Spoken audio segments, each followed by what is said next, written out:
নমস্কার, আমি অপু। অপুর সংসারে সকলকে জানাই স্বাগত। কেমন আছেন সকলে?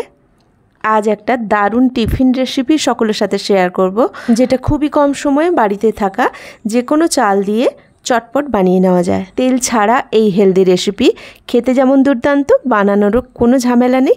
তো চলুন চটপট শুরু করি। প্রথমে আমি একটা ছোট সাইজের বাটিতে 1 বাটি চাল নিয়েছি, যেটার পরিমাণটা 150 থেকে 200 গ্রাম হবে। এটা আমি বাড়িতে থাকা ভাতের চাল নিয়েছি।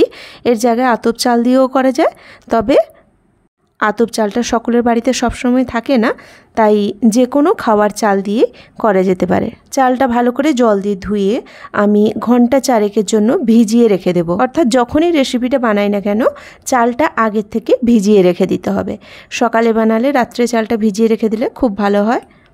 চালটা আমি 4-5 ঘন্টা ভিজিয়ে রেখেছিলাম। এই যে খুব সুন্দর ভিজে গেছে চালটা, দানাগুলো এই যে হাত দিয়ে টিপলেই ভেঙে যাচ্ছে। এবার আমি এই চালগুলো মিক্সিতে গুঁড়ো করে নেব। আমি তার জন্যে চালগুলো মিক্সিতে দিয়ে দিলাম। চালগুলো যেহেতু খুব সুন্দর করে ভিজে গেছে, তাই আর জল দিলাম না, শুকনো শুকনোই গুঁড়ো করে নিলাম। খুব সুন্দর করে গুঁড়ো হয়ে গেছে চালগুলো। এবার আমি এগুলো একটু বড় পাত্রে ঢেলে নেব, কারণ এর সাথে আরও অন্য কিছু মেশাবো। যে বাটিতে আমি চাল নিয়েছিলাম ওই বাটিরই হাফ বাটি সুজি নেব। সুজিটা চালের গুঁড়োর উপর দিয়ে দিলাম। তারপর নিয়ে নিব ওই বাটিরই হাফ বাটি টক দই। বাটি ধুয়ে আরও হাফ বাটি জল দিয়ে দিলাম। এবার খুব ভালো করে একসাথে সব মাখিয়ে নেব। তবে মাখানোর কাজটা একটু ধৈর্য ধরে করতে হবে, কোনো দানা যেন না থাকে, তাই একটু সময় দিয়ে ঘুরিয়ে ঘুরিয়ে মাখতে হবে। চালের গুঁড়ো আছে তো, তাই কোথাও কোথাও দানা থেকে যেতে পারে, তাই হাত দিয়ে হোক কিংবা হাতা দিয়ে হোক ভালো করে ঘুরিয়ে ঘুরিয়ে মেখে নিতে হবে, কোনো দানা যেন না থাকে। এই যে ব্যাটারটা কিন্তু খুব সুন্দর করে মাখা হয়ে গেছে।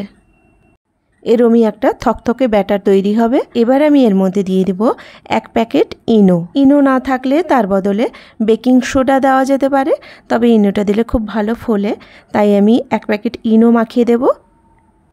ইনোটা দিয়ে আমি খুব ভালো করে ব্যাটারটা আবার মাখিয়ে নেব। এখনই কতটা ফুলে গেছে দেখুন, খুব নরম হয়, ফ্লাপি হয়, তাই ইনোটা দিলে কিন্তু খুব ভালো রেসিপিটা তৈরি হবে। এবার এটা আমি ঢাকনা দিয়ে 10 থেকে 15 মিনিট রেস্টে রেখে দেব। ওটা ঢাকা দেওয়া থাক, ততক্ষণে বানিয়ে নিব একটা দারুণ স্বাদের চাটনি। তার জন্যে আমি প্রথমে মিক্সিতে দিয়ে দিলাম 8-10 কোয়া রসুন, আর হাফ ইঞ্চ মতো আদা ছোট ছোট টুকরো করে দিয়েছি। কাঁচা লঙ্কা দিয়েছি 4খানা। ঝালটা আন্দাজ মতো দেবে, তবে চাটনি একটু ঝাল ঝাল হলে ভালো লাগে। আর দিলাম ফ্রেশ ধনেপাতা।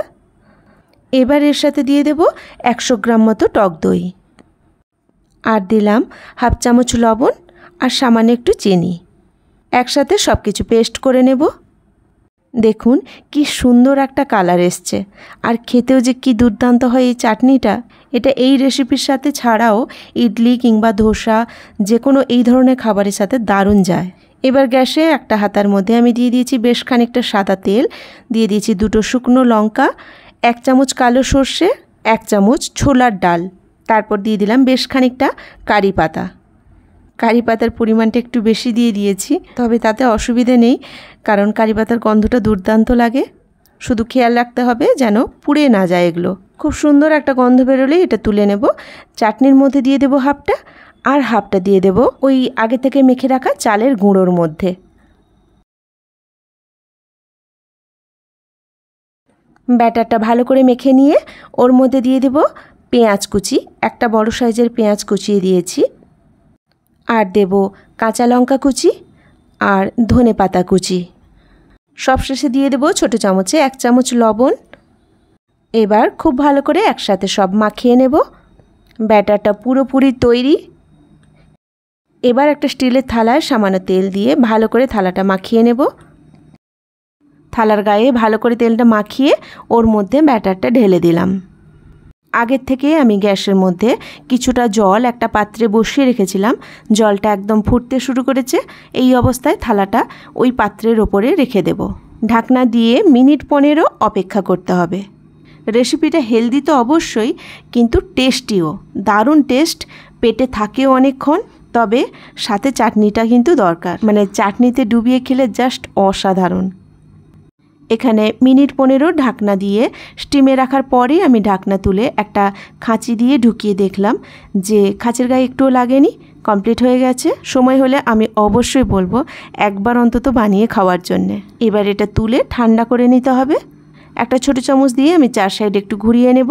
এবার ছুরি দিয়ে পিস পিস করে কেটে সার্ভ করলেই হলো। রেসিপিটা কেমন লাগলো অবশ্যই কমেন্টে জানাবেন, আর ভালো লাগলে একটা লাইক দিয়ে দেবেন। সকলে ভালো থাকবেন, সুস্থ থাকবেন, আর ভালো থাকার জন্য যা যা করণীয় তার সবটাই করবেন, কারণ নিজের ভালো থাকার দায়িত্বটা নিজেকেই নিতে হয়। কথা হবে আবার পরে ভিডিওতে নতুন কোনো রেসিপি নিয়ে। আজ এখানেই রাখি। নমস্কার।